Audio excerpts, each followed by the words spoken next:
이집트 역사를 봤지만 저번에 우리가 고왕국, 피라미드 만든 고왕국이 있었고요. 1중간기가 있었고 1중간기 끝난 다음에 이제 중간국이 들어오는 거죠. 중간국의 전성기가 12왕조인데 12왕조가 이제 누구죠? 요셉이 끌려가는 그 시기예요. 근데 지금 제가 말하는 거는 출애굽 15세기서를 근거로 했을 때 되는 겁니다. 15세기서를. 13세기서를 근거로 하면은 요셉이 끌려간 거는 제2중간기 때예요. 제12왕조는 1786년쯤에 몰락을 합니다. 출애굽 15세기서를 주장하는 사람들이 말하는 요셉 당시의 바로 세소스트리스 3세인데 엄청 전성기예요. 엄청 강대했어요. 근데 그거 지나고 거의 바로 망해요. 바로. 금방 망해요. 금방. 외세 때문에 망하는 게 아니고 다 내분 때문에. 내분 때문에. 나라가 외세에 의해서 망하는 경우는 그렇게 많지 않은 것 같아요. 실제로도. 아무리 강대국이 쳐들어와도 나름대로 다 안에서 일어나는 분란 때문에 망하는 거지. 그 이후에 14왕조가 일어나죠. 하지만 아시아에서 아시아인들이 쳐들어와가지고 하이집트, 북단이죠. 하이집트를 점령해버려요. 점령해버려요. 이 사람이 이들을 히소스라고 부르죠. 히소스. 히소스의 뜻은 아시아의 통치자들이라는 뜻이에요. 아시아의 통치자들. 근데 여기서 우리가 좀 오해할 수 있는 게 왕조를 할 때 1왕조, 2왕조, 3왕조 막 쭉 나가잖아요. 그러니까 이게 마치 시간순으로 연대순으로 나오는 것 같은데 그게 아니에요. 연대순이 아니고 동시대에 이집트 본토 왕조 있죠. 이 본토 왕조는 그대로 흘러가는 거고 그러면서 나중에 이 히소스 왕조는 따로 세워지는 거죠. 그걸 후대에 그냥 계산상 여기 13, 14, 15, 16 이렇게 그냥 계산하는 것 뿐입니다. 그러니까 엄밀히 따지면 중간기 때는요. 최소한 2개의 왕조가 동시에 있었던 거죠. 많으면 3개 왕조가. 그러니까 중간기인 거예요. 분열됐으니까 중간기. 다만 강성한 게 히소스가 제일 강성했던 거예요. 이 총력주의를 지배하고 있었던 이 히소스의 주 거주지가 아바리스입니다. 아바리스. 라암시스는 후대의 이름입니다. 후대의 이름. 히소스가 다스릴 때 지역에는 사실은 아바리스죠.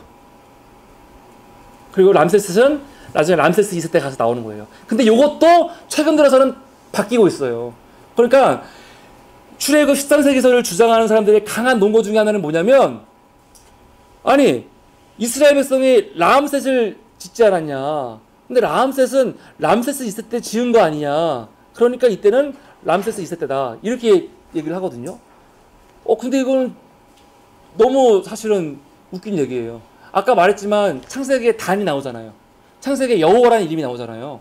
후대에 쓰여진 거기 때문에 그 당시 사람들의 이해를 위해서 옛날의 명칭을 지금의 명칭으로 그냥 치환시킨 거잖아요.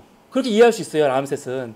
더군다나 더 중요한 거는 라암셋이라는 명칭이 훨씬 더 앞 세대에서도 발견이 됐어요. 그러니까 람세스 시대 때 처음 만들어진 게 아니라는 게 이제 좀 얘기가 있는 건데 하여튼 이 지역입니다. 여기가 주로 이 히소스가 다스리던 지역이에요. 근데 히소스는요 자료를 남긴 게 없어요. 이렇게 표현을 많이 해요. 히소스는 자료를 남기지 않았다. 근데 그거는 제가 봤을 땐 잘못된 표현이에요. 남기지 않은 게 아니고 다 파괴됐어요. 그러니까 히소스가 멸망하고 17왕조 때 히소스랑 막 싸우고 결국 18왕조 때 히소스를 몰아내고 아모세가 18왕조를 세우거든요. 그러니까 외세를 몰아낸 거죠. 외세를 몰아낸 다음에 히소스에 대한 역사 청산을 아주 완벽하게 했어요. 다 없애버렸어요. 다. 그래서 없는 거예요. 그래서. 그럼 우리가 알 수 있는 히소스의 자료는 뭐냐? BC 3세기 때, 4세기 때 그때 마네토라는 때 말씀드렸죠. 이집트의 역사를 쓴 마네토. 이 사람 또 그리스인이잖아요. 그 사람이 쓴 자료에서 처음 발견됐어요. 히소스라는 자료가. 그러니까 사실 히소스에 대해서 우리가 알 수 있는 근거가 많지 않아요. 그러니까 누가 만약에 나타나갖고 히소스에 대해서 너무 자세하게 얘기한다. 그럼 그거는 사실은 좀 의심해 봐야 돼요. 자료가 없는데 어떻게 이렇게 자세히 알아요? 자료가 없는데. 그냥 우리가 알 수 있는 건 아주 단편적인 것들이에요. 히소스 왕들의 명단은 나왔어요. 명단. 근데 그 명단 중에 보니까 셈족 계열의 이름이 막 있는 거예요. 야곱 어쩌고 막 그런 이름이. 그러니까 이 사람들은 분명한 거는 이집트 본토인들은 아니고 셈족 계열의 사람들이다. 셈족 계열의 사람들. 혹은 아모리인들로 보기도 해요. 아모리인들. 마네토는 나중에 히소스가 이집트에서 쫓겨난 다음에 이 사람들이 가나안으로 가갖고 다시 나라를 세웠다 그랬거든요. 그게 이스라엘이라고 보기도 하죠. 근데 그거는 거의 설득력이 없다고 보고 있습니다. 그렇게. 그건 아니다라고 보죠. 근데 정확하게 이 사람들이 어떤 사람들인지는 정확하게는 알 수는 없어요.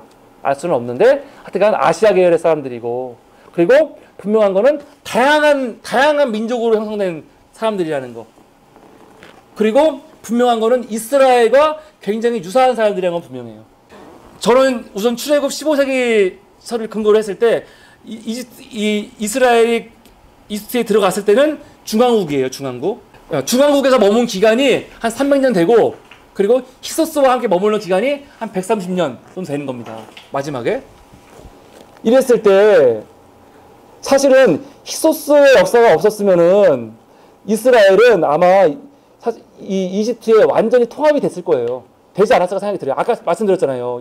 이 300년이라는 기간은 어마어마한 기간이라니까요.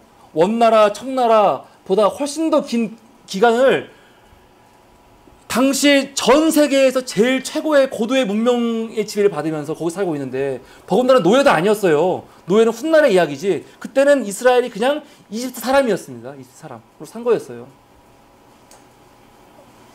이런 차별의식 없이. 그런데 그러니까 이집트인들도 아마 이스라엘을 그렇게 뭐라고 할까요? 차별 없이 지냈을 수도 있죠. 그런데 문제는 이 히소스예요. 히소스가 들어오면서 정확한 선이 생기는 거예요. 셈족 아닌 사람들, 이집트인들, 본토 인간의 구별. 히소스의 지배를 받으면서. 그러니까 히소스를 몰아낸 다음에 보니까 이 이스라엘 문제가 남는 거죠. 쟤들은 도대체 뭐야? 그 전까지 우리와 같이 수백 년 같이 지속했었는데, 히소스가 지배하던 130년간은 과연 이집트인이냐 아니면은 셈족이야? 그런 갈등이 있지 않았겠어요? 우리가 정확히 알 수는 없지만 이런 게 엄청나게 많았을 거란 말이에요. 그러니까 이집트에서 이스라엘이 박해받는 배경은 그런 상황에서 우리가 이해할 수 있습니다. 근데 이런 이해는 출애굽기 15세기서를 얘기했을 때 근거가 있는 이야기죠. 근거가 있는 얘기예요. 왜냐하면 그렇게 해야지 모세가 태어난 게 히소스를 몰아내고 이집트 신앙조 18왕조가 딱 세워졌을 때, 그때 이제 모세가 태어나는 거거든요. 그러니까 아모스 1세 같은 사람들이 이집트를 박해하는 이스라엘을 박해하는 이유가 그들이 히소스와 함께 손잡고 내부에서 반란을 일으킬 수 있기 때문에 하는 게 나오는 거거든요. 그런 내용들이 있습니다. 그 얘기를 하려고 합니다. 이 세컨넷나는 누구냐면 이집트 그 17왕조의 왕이에요. 세컨넷나. 그때 상 이집트에서는 세컨넷나가 17왕조 파라오였고, 그리고 하 이집트가 북단이죠. 지도 봤을 때 삼각주, 히소스가 다스리는 거기가 두 가 있었는데 힘의 균형은 히소스가 훨씬 강했어요. 그래갖고 히소스가 세컨넷나한테 편지 보낸 게 있어요. 편지 보낸 게 바로 이 살리아 파피루스 제1권에 나와 있는 이 내용들이에요. 한번 볼게요. 밤낮으로 나의 수면을 방해하기 때문에 도시의 동쪽에 있는 하마의 연못을 제거하라. 그래서 남쪽의 왕자는 한동안 침묵을 지켰다. 여기서 말하는 남쪽의 왕자는 17왕조의 파라오를 얘기하는 거예요. 세크렌나. 그는 아포피의 사신에게 어떠한 답변도 할 수 없었다. 아포피는 그 히소스의 왕입니다. 남쪽 도시의 왕자가 그에게 물었다. 당신의 주인은 도시의 동쪽에 있는 하마의 연못에 관해 누구에게 들었는가? 이게 무슨 말이냐면은 어이없는 말이에요. 하마 있죠? 진짜 하마 얘기하는 건데, 상 이집트에서 하마가 있는 연못이 있었어요. 근데 더 중요한 거는 하마는 이 이집트인들에게 신이에요, 신. 임신과 또 이 출산의 신이라고요. 그런데 하 이집트에서 내가 잠자는데 하마 소리 때문에 잠을 못 자겠다. 그러니까 하마 다 없애버리라는 거예요. 죽이라는 거예요. 아니, 이 거리가 몇백 킬로인데 무슨 하마 소리 때문에 잠을 못 자요. 말도 안 되는 얘기죠. 이거는 그냥 시비를 거는 거죠, 이렇게. 이 이후에, 근데 이 밑에를 보면은 이 세컨넷나가 굉장히 저절서로 알겠다고 하고 끝나요. 근데 그 이후의 역사는 우리가 몰라요. 모르는데 그 이후에 어떤 일이 있었는가를 우리가 짐작할 수 있는 게 세컨넷나의 미라를 보고 알 수 있는 거예요. 세컨넷나가 미라가 발견됐는데 미라를 보니까 이 흉상 먹을 부분 있잖아요. 이런 분들이 보니까 이거는 죽인 건데 어떻게 죽였냐면은 그냥 죽인 게 아니고 죽은 시체에다가 더 가격을 해서 죽였다는 거예요. 이게 잔인하게 죽인 거죠. 그러니까 당시 하 이집트와 상 이집트가 싸움을 했고 세크렌다가 얼마나 처참하게 죽었는지를 보여주는 미라거든요. 이때부터 이제 상 이집트에서 막 이 독립이라기보다 이런 민족 의식이 막 발흥되면서 그의 두 아들이었던 카모세와 아모세가 있어요. 둘 다 사실은 이집트인의 영웅이죠. 카모세가 형이고 아모세가 동생인데 카모세도 아주 영웅적으로 싸우다가 결국은 죽어요. 대신 그 바톤을 동생이 이어받죠. 그리고 동생 때 히소스를 다 몰아냅니다. 그리고 이집트의 새로운 왕조를 시작하는 게 바로 아모세죠. 이게 18왕조고 이때 역사가 이집트 신왕조예요. 신왕조. 이집트 신왕조는 이집트의 역사를 통틀어서 가장 빛나는 역사가 신왕조입니다. 신왕조. 가장 강대했던 역사예요. 18왕조건 19왕조건 강대했던 20왕조도 있지만 그 시작을 연 사람이 아모세 1세죠. 아모세 1세. 그래서 이런 주변의 이야기와 이제 출애굽기의 이야기를 연결하면은 굉장히 잘 들어맞는 게 많아요. 예를 들어서 그의 아들이 투트모스 1세고 그 딸이 하투세스투와 아메노트 2세인데 아모세 1세 때 보면은 출애굽기 1장에 보면은 요셉을 알지 못하는 새 왕이 이집트의 왕이 됐다는 말이 나와요. 요셉을 알지 못하는 새 왕. 이 표현 자체가 웃긴 거예요. 요셉을 알지 못하는 새 왕이라는 표현이 왜 나왔을까? 새 왕. 이 새 왕이라는 게 물론 왕들이 바뀌니까 새 왕이 나왔을 수도 있지만 문맥상으로 보면은 새로운 왕조의 왕으로 보는 게 더 사실은 타당하다고 보이거든요. 새로운 왕조의 왕이 나왔다 보는 거죠.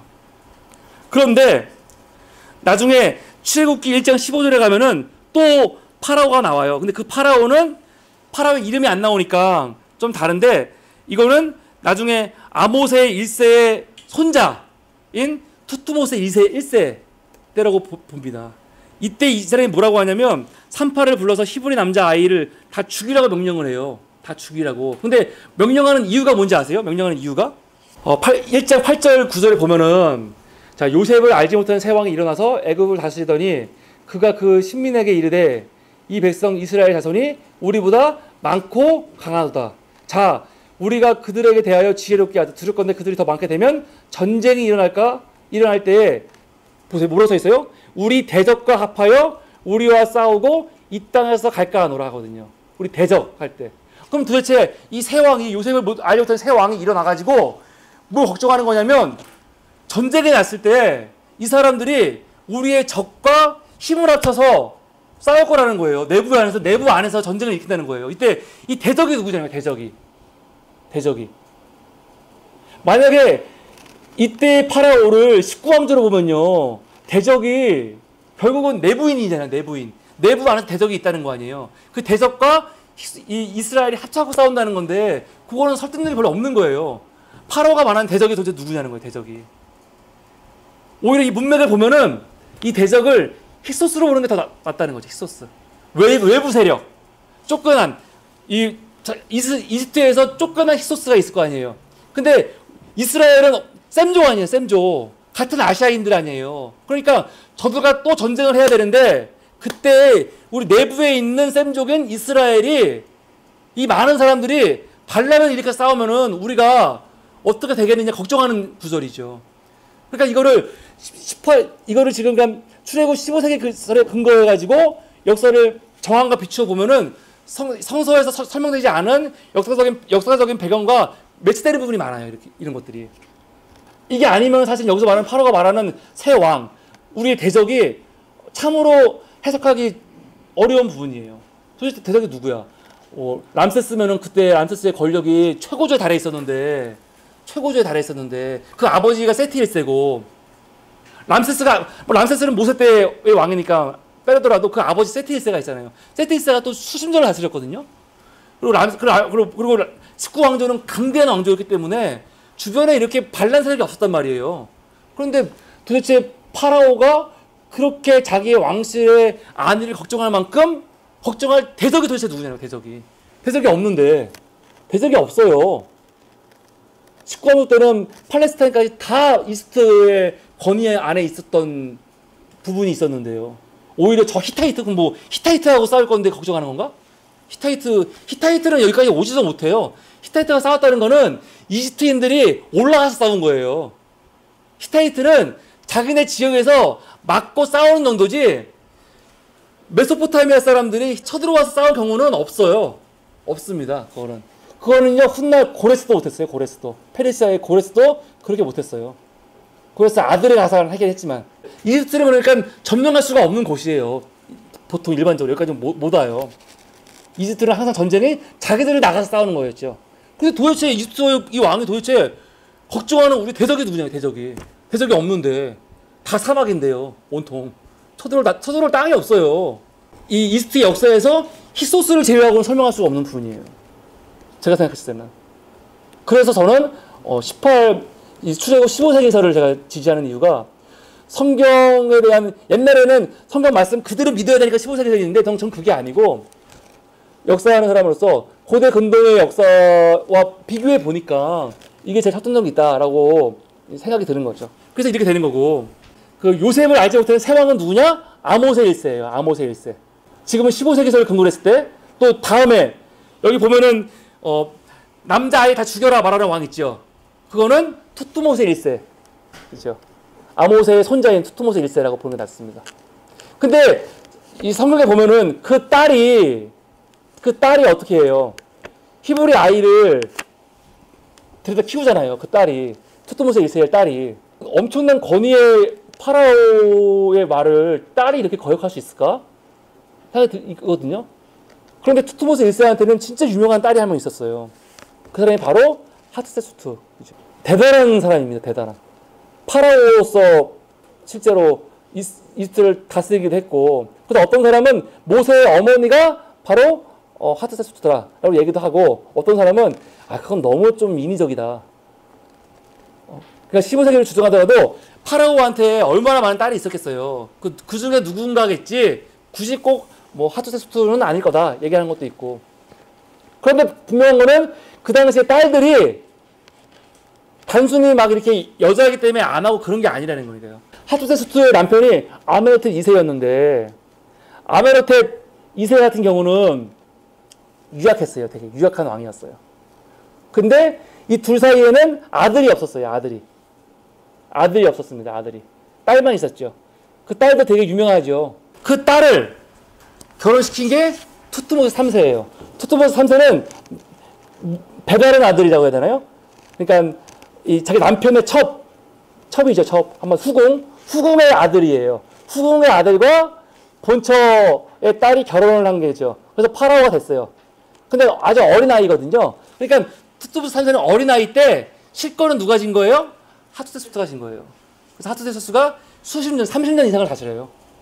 투트모스 3세는 실권이 없는 파라오죠. 그러니까 장모에 대한 분노가 엄청나게 컸죠. 엄청나게 컸어요. 그래서 왕이 되자마자 하트세수트의 흔적을 다 지워버려요. 그런 주장이 있고, 어떤 사람은 아예 그건 아니다 이야기가 있는데, 보통 투트모스 3세는 하트세수트하고 되게 증오했다, 그렇게 많이 이제 알려져 있습니다. 근데 이 투트모스 3세가 이집트의 나폴레옹이라고 불리는 사람이에요. 원정 전쟁을 엄청나게 많이 한 사람입니다. 엄청나게. 그리고 이 사람이 출애굽 15세기설에 따르면은 모세가 피해서 도망갔던 왕. 모세를 죽이려고 했던 왕이 있을 거 아니에요. 모세를 죽이려고 했던, 도망갔잖아요. 그래서 훗날 모세가 다시 돌아갈 때 그 모세를 죽이려고 했던 파라오가 죽었다는 소식을 듣고 돌아가는 거예요. 그 파라오가 투트모스 3세라는 거죠. 투트모스 3세. 그 이유 중에 또 하나 뭐가 있냐면, 모세가 미디안 광야에서 머문 기간이 40년이잖아요. 40년. 이걸 이제 문자 그대로 해석했을 텐데 40년인데, 그러려면 최소한 모세를 죽이려고 했던 파라오는 재위 기간이 40년이 넘어야 되는 거예요. 40년이. 근데 이집트의 역사에서 재위가 40년 넘은 사람이 딱 2명 있어요. 2명. 한 명이 투모세 3세. 딱 들어봤죠? 근데 문제는 람세스 2세도 40년이 넘어요. 그러니까 이 두 개가 있는 거. 그래서 15세기를 주장하는 사람 중에 하나는 성경과 이렇게 매치하지 않냐. 40년 넘는 파라오가 딱 투투스 3세 얼마나 잘 들이맞느냐. 그런 얘기도 오늘 2장 발제 듣고 이 다음 부분 좀 이어가도록 하겠습니다. 이거 지금 2장 같은 경우는 우선 내가 이분이 한 주장 중에 몇 가지를 좀 하나 꼭 지적하고 싶은 게 뭐가 있냐면 15세기설하고 13세기설 람세스 2세 이 부분 메르네타까지 총 통합해갖고 13세기설을 주장하는 사람들이 13세기설을 주장하는 이 결정적인 이유 중에 하나가 뭐냐면 여기도 써 있어요. 뭐냐면은 12세기 초에 중부 가나안 산지에서 이스라엘이 출현한 것은 대부분의 학자들이 13세기 출애굽을 선호하는 이유라는 거죠. 이스라엘이 출현한 것. 근데 이 표현은 되게 잘못된 표현이에요, 사실은. 왜냐면은 이 말을 하는 이유가 뭐냐면 이것 때문에 말하는 거예요. 메르네타 석비 때문에. 제가 말씀드렸잖아요. 석비에서 처음으로 이스라엘 이름이 나온다고. 그러니까 이분들의 견해는 메르네타 석비가 처음 발견된 그 시점이 이스라엘이 가나안에 처음 출현한 시점이라는 거예요. 근데 그게 맞나요? 그러니까 이거는 메르네타가 거기서 전쟁하고 승리한 다음에 승리의 기록으로 남긴 거잖아요. 그래서 내가 어디 점령했고 이스라엘도 점령했다. 그 나오는 거거든요. 그럼 그 석비에 이스라엘 이름이 처음 발견됐다고 우리한테는 처음인 거죠. 더 오래전에 있었는지 없는지 모르지만 그때 처음 발견해 나왔는데 그때 그렇다고 해서 그럼 그때 이스라엘이 처음 만들어진 건 아니잖아요. 더 그 전부터 있었어야죠. 그 전부터 있던 이스라엘이 처음 형성이 돼서 도시국가건 뭐건 간에 형성이 되는 시기, 그리고 좀 강성해지는 시기, 정착하는 시기까지 다 있고 나서 그 다음에 이런 사건이 벌어진 걸 수도 있잖아요. 이거대로 따지면은 석비가 만들어진 그때 이스라엘이 확 출현한 거예요. 그냥 첫 출현한 거라고요. 근데 이거는 저는 별로 설득력이 없다고 보거든요. 어떻게 석비의 이름이 나왔다고 해서 그 석비가 이름이 나온 그 시점이 이스라엘이 처음 출현한 시점이 되냐는 거예요. 오히려 더 이전부터 있었는데 다만 그때 전쟁에서 이겼고 승리의 기록을 남긴 것 뿐이다라고 봤을 때는 오히려 이거보다 한 2세기 정도 앞서서부터 등장했었다라고 보는 게 저한테는 더 합리적이고 바른 추론 아닌가? 이런 생각이 들거든요. 그러니까 저는 이게 메르네타 석비, 13세기설 주장하는 분들은 다 이렇게 주장하거든요. 메르네타 석비가 저는 너무 보는 게 다른 거죠. 저한테는 메르네타 석비가 15세기설을 주장하는 사람은 그게 오히려 13세기 때 있었으니까 한 15세기 때부터 있었다는 게 맞겠다라는 근거가 되는 거고 13세기설 주장하는 사람한테는 그게 아니고 오히려 13세기 때 등장했으니까 13세기가 맞아. 이게 돼버리는 거예요. 그러니까 자료를 해석하는 게 완전 다른 거죠. 다른 겁니다. 힉소스와 요셉 이야기를 비교했을 때 지난주였죠? 신후의 이야기 발표했잖아요. 신후의 이야기. 신후의 이야기 발제에서 혹시 기억나시는지 모르겠는데 신후회가 돌아온 다음에 바로를 만나러 가기 위해서 했던 행동이 있어요. 그 책 자소서 전에 어떤 내용이 나오는지 아세요 혹시? 신후의 이야기에 보면은 옷을 갈아입고 이발을 하고 그런 게 나옵니다.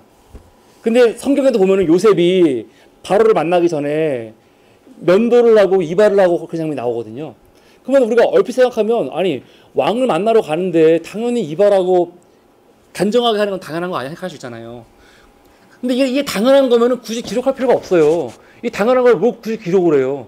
신하가 왕 만나러 가서 옷 단정해 입고 면도하는데 이게 뭐 대단한 거라고 기록을까지 남기냐는 거죠. 그런데 헤로도토스에 의하면요, 이집트인들은 특별히 이에 대해서 굉장히 예민했던 사람이라는 거예요. 그래갖고 반드시 면도, 이발 이런 것들을 굉장히 중요시 여겼고 청결을 너무너무 중요시 여겼던 게 이집트 사람들이거든요. 특별히 그러니까 털 제거 같은 거는 그냥 단순히 이런 뭐랄까요 예의를 위해서만 하는 것이 아니라 예식으로서 되게 중요한 이식이에요. 근데 그거는 본토 이집트인들하고 있을 때 하는 행동이에요. 요셉이 힉소스 시대 때 들어가갖고 힉소스의 파라오를 만났다면은 그런 행동을 할 필요가 없다는 거죠. 그냥 수염을 기르고 가도 되는 거예요.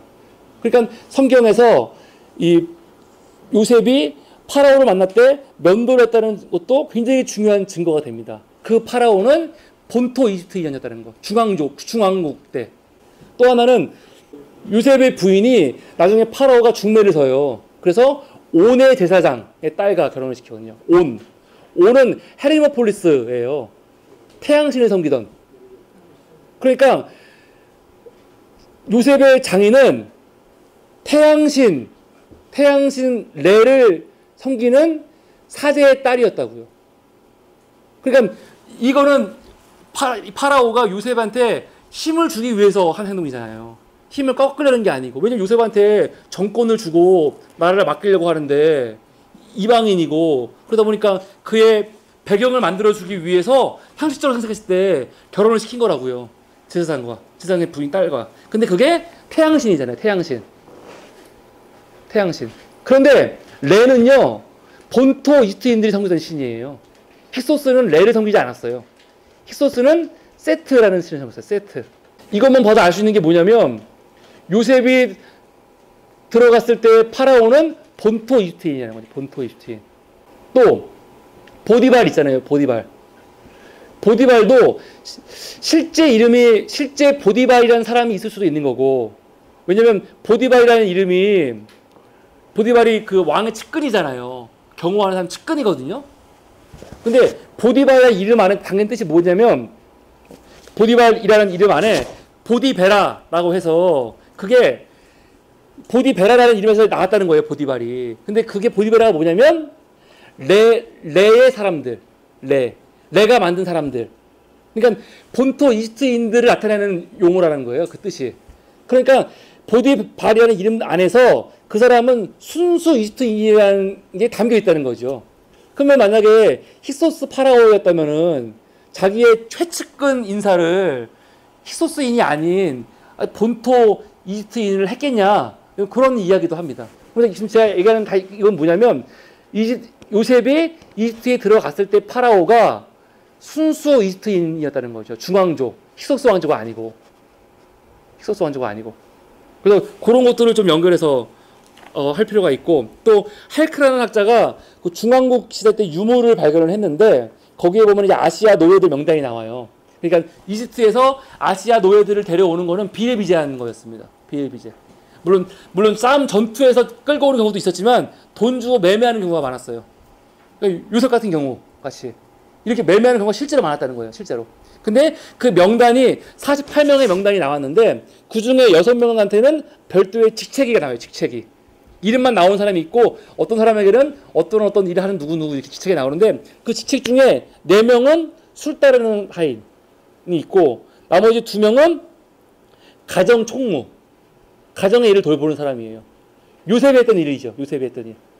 그러니까 창세기에 나온 요셉의 이야기의 이런 모습들이 실제 그 당시 이집트에서 보이는 모습이었다는 걸 이제 알 수 있는 대목이죠. 그런 것들이 연관되어 있습니다. 감사합니다. 지금 발제하신 자료는 이게 이집트 문헌이잖아요. 이게 1차 자료예요. 1차 자료. 그러니까 다른 사람들이 연구한 자료가 아니라 2차 자료를 그대로 지금 발제를 하신 거라고요. 굉장히 중요한 자료입니다. 그러니까 이 내용을 가지고 다른 사람이, 그 사람이 얼마나 유명한 사람이냐, 박사 학위가 있냐 없냐, 그게 중요한 거 아니에요. 그 사람들이 뭘 썼는데 이 자료에 의해서 부정이 되면은 부정이 되는 거죠. 이게 1차 자료니까. 근데 제가 이거 보면서 저도 그냥 볼 때는 몰랐는데 이거 보면서 제가 느낀 거예요. 되게 놀란 게 하나 있으면. 뭘 놀랐냐면, 아까 우리 김 목사님 발제하신 거에서 한번 보시면 그 2페이지에 람세스 2세 부분 보시면 15세기설이 틀린 이유 중에 하나 뭘 나오냐면은 이 말 얘기가 나와요. 말 얘기가. 성서는 파라오가 말이 끄는 수레로 이스라엘을 추격했다고 밝히고 있는데 15세기 때는 무척 희귀했다는 거잖아요. 13세기 때 있고. 그런데 말이 이렇게 많다는 거는 이거는 15세기가 말이 안 되고 13세기 돼야 돼 이 말이거든요. 근데 지금 목사님 발제하신 내용 있잖아요. 여기서 어떤 내용이 있냐면 투트모스 3세 아시아 군사원정 내용이 무기또 전투 하면 무기또에서 전투한 다음에 전리품이 나와요. 전리품에 한번 보시겠어요? 전리품이 뭡니까? 포로 340명, 손 83, 말 2,400 41필이 나오죠. 그리고 뒤로 가면은 여기서 전차 892대 뭐 나오잖아요. 그러니까 전리품으로 말을 2041필을 얻은 거잖아요.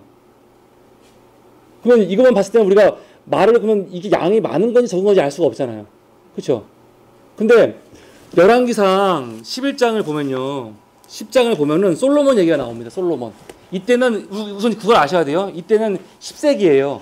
10세기고 철기 시대고 말이 흔한 시대고 솔로몬은 당시 레반트뿐만이 아니라 레반트와 이스트까지도 총괄해가지고 최전성기일 때입니다. 최고 황금기 때. 이때 솔로몬의 부를 이야기하면서 솔로몬의 병력이 어떻게 되냐면 26절에 10장 병거와 마병을 모음해 병거가 총 몇 대냐면 1400대 마병이 12,000명이에요. 12,000명. 그래서 최고 전성기 때 10세기 레반트 최전성기 솔로몬이 갖고 있던 마병이 12,000명이라고요. 이게 이렇게 많은 숫자인 거예요. 12,000명이. 그런데 지금 이 발제하신 이 부분은 몇 세기냐면은 몇 세기입니까? 15세기잖아요. 15세기. 15세기 때 한 번의 전쟁으로 얻은 전리품이 말이 2,000마리인 거예요. 그러면 엄청나게 많은 양인 거죠. 엄청나게 많은 양이에요. 이걸 비교해 봤을 때. 그러면 아까 이 람세스 2세 부분에서 발제했을 때 여기 나와서 이분이 했던 말 15세기 때는 말이 귀해갖고 이렇게 할 수 없다는 게 말이 안 되는 거예요. 왜냐면 전리품만 하더라도 엄청나게 많은 양을 얻었는데요. 무기도 한 번 전쟁으로 2,000필의 말을 얻었잖아요. 그러면은 너무 희귀했다는 게 희귀했을 수는 있죠. 하지만 얻을 수도 있는 거죠. 이렇게 전리품 얻었으니까 이게 거짓말이 아니라면 2,000필은 많은 겁니다. 굉장히. 아브라함 병력이 318명이었잖아요. 아브라함이 갖고 있는 병력이. 그 병력은 작은 병력이 아니에요. 그 당시에 한 도시의 병력이에요. 한 도시에 318이면요. 적은 숫자가 아니거든요. 그러니까 2,000필은 많은 숫자죠. 그러면 이 일체 자료만 갖고 봤을 때 이 분이 했던 말은 그대로 그냥 반박을 할 수가 있는 거죠. 희귀해서 안 된다? 무슨 소리야? 투트모스 3세가 딱 18왕조 때 파라오 아닙니까? 한 번에 그냥 원정만으로 말 2,000필을 얻었는데 그러면은 말이 훨씬 더 많은 거죠. 훨씬 더 많다고 볼 수 있는 거죠. 또 이런 게 하나가 있었고요. 또 힉소스 얘기들이 많이 나왔죠. 힉소스 추출하는 얘기 나왔고 3페이지의 해양 민족은 아마 다음 주에 할 겁니다. 이 해양 민족에서 블레셋이 어떻게 팔레스타인에 출현하게 되었는지 이런 것들이 그냥 이스라엘 역사가 단순히 여기서 끝나는 게 아니고 그리스와도 관련이 깊어요. 그리스에서 있었던 사건들, 거기서 그리스에서 있었던 이런 대문명의 전환과 관련해 가지고 사람들이 막 이동하거든요. 그런 게 이스라엘에도 직접적으로 영향을 끼칩니다. 그러니까 해양 민족이 막 물려와 갖고 해양 민족이 이집트 점령할 뻔했고 가나안 쑥대밭으로 만들고 막 그러거든요. 히타이트가 어디서 망하냐면 이 블레셋에게 망해요. 해양 민족에게. 바벨론은 말명시켰던 히타이트인데 어마어마한. 그러니까 이런 대문명의 변환이 있고 심지어 어떤 얘기가 있냐면 그 힉소스가 이 그리스에서 넘어온 사람이라는 얘기도 있죠. 그리고 또 심지어 출애굽 사건 때 10가지 재앙이 그리스에서 있었던 화산 폭발과 관련이 있는 거다라는 연관도 있고. 그러니까 그리스와 관련된 이야기가 굉장히 많습니다. 그러니까 이런 면에서 이 문서가 되게 중요한 거고. 세손크 1세도 되게 중요한 게 여기 원정이 나오잖아요. 원정 목록이 나오거든요. 근데 이게 나중에 시삭 1세가 르호보암 때 르호보암을 점령한단 말이에요. 전쟁을 해요. 이 두 개가 겹치는 겁니다. 겹치는 건데 이걸 보고 해석할 때 둘이 내용이 안 맞네. 뭐 하나 거짓말이네. 이렇게 보는 시각이 있는 거고 그게 아니면은 서로 얘기하지 않은 부분을 채워주고 있다고 볼 수도 있는 거거든요. 그러면 채워주고 있다고 볼 수 있다면 어떻게 볼 수 있냐면 성경에서는 르호보암 얘기만 보면은 마치 시삭이 르호보암만 공격한 것처럼 나와요. 그런데 실제로는 르호보암만 공격한 게 아니고 세손크 1세의 기록을 보면 르호보암도 공격했지만 전 이스라엘 영토를 다 공격한 거예요. 다. 전체를 다. 여기 명단이 이게 나오거든요. 그러니까 이것들을 이렇게 통합적으로 봐야지. 여기는 유다는 나오지도 않는데 이게 거짓말이네. 그렇게 보면 안 된다는 거죠. 이거를 같이 비교해서 서로의 빈 공간을 메꿔주는 차원에서 보면은 훨씬 더 다양하게 볼 수 있지 않을까 생각이 듭니다. 그리고 아까 이집트 가정의 아시아인들의 명단은 아까 말씀드린 것처럼 그런 것들을 확인할 수 있는 대목이고요.